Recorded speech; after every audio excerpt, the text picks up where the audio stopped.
and make things that work. Here we are, wholly inspired. Interested in making things that express people's emotions than making money. By the Bob Moog, and it may maybe surprise archives. people, as well as known as he is, that he wasn't a huge success financially. So inspired. And he oftentimes made a decision towards music So rather than inspired by these guys. They're archiving all Bob Moog stuff. Watered down, but he wanted to make things better. Sure, I the guess Bob we're Moog recording. Foundation is a 501c3 nonprofit organization. And one thing I always like to make clear to people is that Dad's fortune was not equated by his fame. I highly watch it. He's It's a very called well-known personality. Saving the Bob Moog Archives. His So cool. wealth never really matched that. And Okay, not that my dad is Bob Moog, but you know what? Listen, you know I'm crazy, as you've seen the broadcast. I channel it for music. And it's nice. How can I not react to this and be inspired by it? Well, here's one sense of inspiration and cleaning out, going through a lot of restorations through, I will only use Steve Winans, the Dr. Valve, student of Schulke's, as was I. So, I mean, you know, there's camaraderie there. But he's also a genius. Here, I want to start out by dispelling a myth. This is just a quick tour. One of the things that we need to have restored is a slide trumpet. But one of the things in broadcast, they said that, you know, someone asked Getzen, this is a Getzen Eterna. I don't know if you can see it, but it's a Getzen Eterna. No, Getzen Deluxe, sorry, Getzen Deluxe. And I didn't put the macro mode on. But, you know, one of the problems, they said, you know, someone asked it, and they said, well, where does the Getzen come from? When was it made? So it said 1990s. BS, and I'm setting the record straight. I played this in 1975, okay? So if it was made in 1990, boy, where's my TARDIS? Right? So here's what I've done. One of the problems that they said with this, and if you look at it, look at the architecture of it, like a trombone. With a trombone, you've got to be able to have the grip on there much firmer. It's hard to do with the camera here. I'll try without. It's really in pristine shape. It's got some red rod on there and some issues. But aside from that, what I've done is modified it using, this is a part of a guitar, not a capo, but it's part of a guitar thing. And again, I'm all into friction fit design. There was no glue, there's only one screw, as you see here, and one grip. What this will give me the ability to do is make it easier instead of the little whirlwind on the bottom. And this is, I'm going to call it Glucklisch Design. Glucklisch in German, it means luck, and last name being Lucki. Okay, so but it'll be easier to move it. I'm going to try and get some of Steve's pals, maybe from CSO, to try this out and really put it to the test. We'll see what's happening, but I am thrilled with mine. You can turn it and change it. Also, too, that it does, you can go pull it full to the bell in the snow. Okay? Look at it. I'm jamming it. I guess if you jammed it hard enough, you'd break the bell. But not happening here. Also, too, and putting that on my comfy little, you know, rehab design. One of the biggest concerns to me, okay, if I'm not going to play my trumpet, is, well, we'll talk about that later, is maybe helping make people help sturdy your stance. One of the biggest fears for any horn player is the thing falls off the stand, okay? This should really, this is so heavy, and this is from an on-stage stand that's used for a drum mic with a short piece on here. What I've taken then is I've modified it with a standard horn, a stand piece, but taking it off. Okay, I had to do a little working here with soldering. But look, you put it in. Okay, I have some cushions up in the top. I don't know if you can see them or not. Put this in, and it allows it to spin and cushion. Also, too, very sturdy. Okay, this horn's not going anywhere. If I want to spin it, beautiful. Okay, believe me, it's not the end of my designs, and in fact, just the beginning. Look at how beautiful.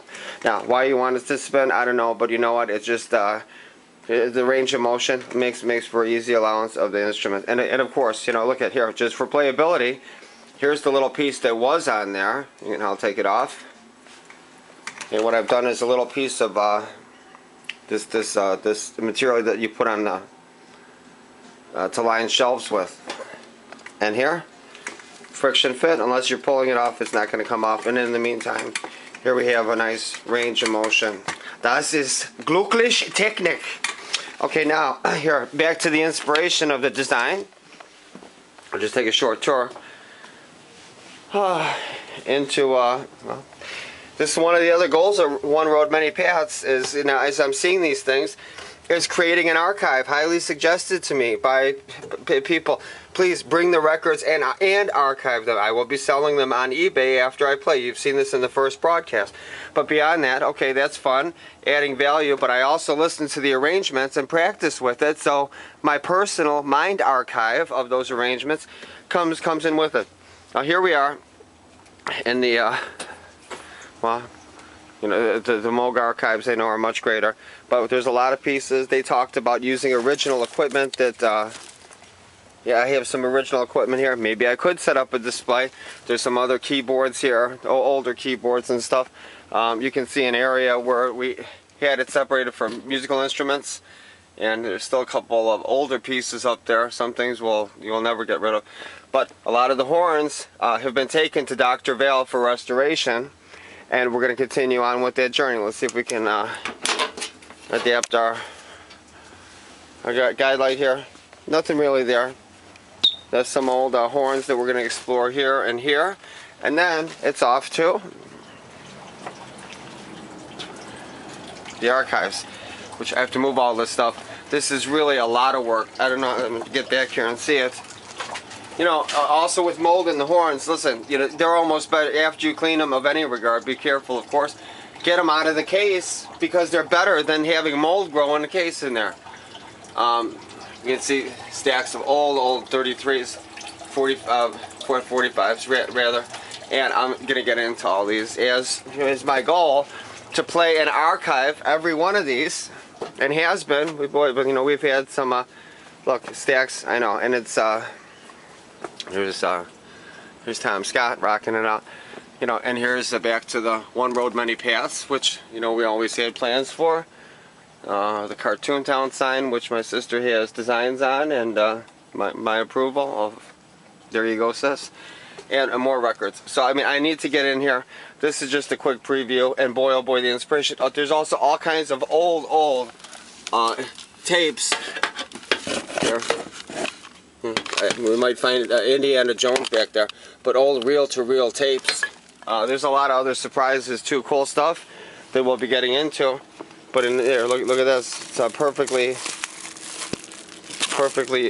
clean copy. So, you know, of Chief Galloway and the Chiefs. I mean, all kinds of stuff. I mean, boy, it's a lot of work to do. One Road, Many Paths. Listen, it's not for me and all that.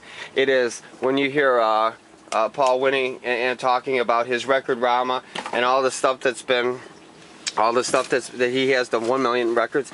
He stated that, you know, only 17% have ever made it to a CD. So you know what? With this, with all the different technology here, yes, we do need to archive things and catalog it for preservation. I mean, there's all kinds of stuff, you know, things, rare things that are, this.